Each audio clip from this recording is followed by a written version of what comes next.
अस्सलामुअलैकुम जी नाज़रीन, आप देख रहे हैं BLI न्यूज़ और आपको लिए चलते हैं आज की ताज़ा तरीन अपडेट की जानिब। इंडोनेशिया का अपने शहरियों को हज पर ना भेजने का फैसला।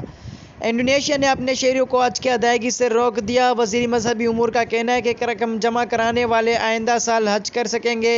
इंडोनेशिया ने कोरोना वायरस के बायस अपने शहरियों को हज की अदायगी से रोक दिया। पिछले साल की तरह इस साल भी इंडोनेशियाई शहरी हज अदा नहीं कर सकेंगे। इंडोनेशिया के वज़ीर बराए मजहबी उमूर का कहना है सऊदी हुकूमत ने हज के हवाले से कोटा अरसाल नहीं किया और ना ही मुफाहमती यादाश्त पर दस्तखत कराए।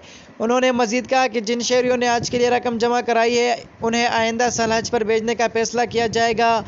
दुनिया भर में कोरोना वायरस के वबा के बायस साल 2020 में सऊदी हुकूमत ने बाहर से हाजियों को ना बुलाने का फैसला किया था, जबकि इंतहाई महदूद तादाद में मकामी अफराद ने हज किया था। रवा साल बीता हाल सऊदी हुकूमत की जानिब से किसी भी मुल्क के साथ सऊदी कोटे का कोई मुआहदा नहीं किया गया। मज़ीद इसी तरह का इंफॉर्मेटिव और न्यूज़ अपडेट्स वीडियोस देखने के लिए हमारे यूट्यूब चैनल BLI न्यूज़ को ज़रूर सब्सक्राइब करें।